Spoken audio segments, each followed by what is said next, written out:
What's up everyone? Today was an incredibly productive day. I started a brand new desktop app for Spotify, added a cool new feature to one of my web apps, updated my portfolio, and then dove into a bunch of LeetCode.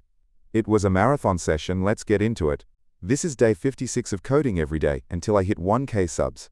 Today was a mix of project work and a solid algorithm grind. I started the day by improving my YouTube video creation script. The first thing I worked on was the script I used to make these videos. I've now added functionality to scrape LeetCode editorials, which should make it much faster to gather content and put these daily updates together. I was feeling inspired, so I spun up a brand new project, a desktop Spotify search tool. The idea is to have a simple interface where I can search for songs, pick the ones I like, and save them to a JSON file.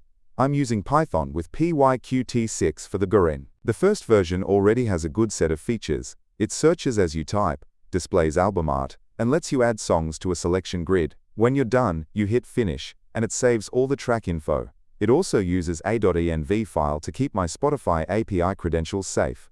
After setting up the new Spotify project, I switched gears to my language flashcards web app. I had a great breakthrough and got text-to-speech working. This is a huge step for the app's usability. And naturally, after adding a new feature, you have to make sure it looks right.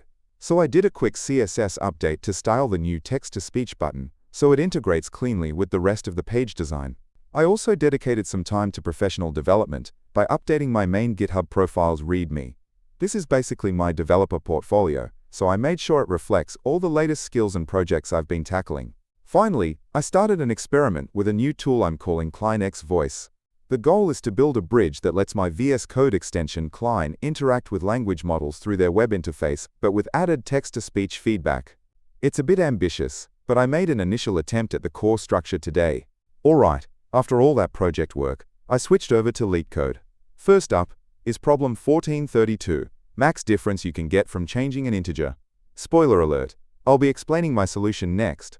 The goal is to take a number, change one of its digits to another digit twice, independently, to create a maximum possible number A and a minimum possible number B, and then return their difference. My solution uses a greedy, string-based approach. To get the maximum number, I find the first digit that isn't a 9 and replace all its occurrences with 9 feet. To get the minimum, I handle two cases. If the first digit isn't 1 foot, I change it to 1.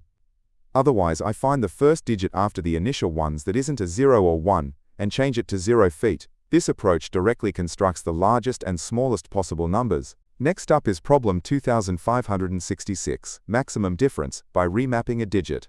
This one is very similar to the last problem. You're given a number, and you need to remap one digit to another. You do this once to create a maximum value, and once to create a minimum value, and then return the difference. This solution is also a greedy, string-based strategy. To get the maximum value, just like before, I find the first digit that is not a 9, and replace all of its occurrences with 9 feet. For the minimum value, the logic is simpler here. I just take the very first digit of the number and replace all of its occurrences with 0 feet. This gives the max and min possible numbers under the problem's rules. Okay, moving on to something different. Problem 2616. Minimize the maximum difference of pairs. Here, we're given an array and an integer p-trait. We need to find p pairs of indices, such that the maximum difference among all those pairs is minimized. This problem is a classic fit for binary search on the answer. First, I sort the array. Then, I binary search for the smallest possible maximum difference. For each potential difference, a helper function greedily checks if it's possible to form p pairs with a difference less than or equal to that value. This approach has a time complexity of order n log d, where n is the number of elements, and d is the range of values in the array. Next, I tackled problem 3442, maximum difference between even and odd frequency y. The task is to find the maximum difference between the frequency of a character that appears an odd number of times and a character that appears an even number of times. The solution here is a straightforward frequency analysis. I iterate through the set of unique characters in the string. For each character, I count its frequency and categorize it as either even or odd. I keep track of the highest and lowest frequencies in both categories. Finally, I calculate the maximum possible difference by comparing the highest odd with the lowest even, and the highest even with the lowest odd. And for the final challenge of the day, problem 3445, maximum difference between even and odd frequency 2. This is a much harder version of the previous problem. We need to find the maximum difference between character frequencies in any substring of at least size k-sana, where one character has an odd frequency and the other has a non-zero even frequency in that substring. This is a very complex solution that iterates through all possible pairs of characters A and B. For each pair, it uses a sliding window or prefix sum-like approach. The core idea is to efficiently track the parity of the counts using a bit mask. An array called best stores the minimum value of count A minus count B for each parity state encountered, which allows for a quick calculation of the maximum difference as the window expands.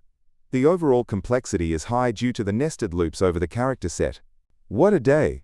From building new apps to tackling some really tough algorithms. If you enjoyed the video or learned something new, make sure to hit that like button and subscribe to follow the journey.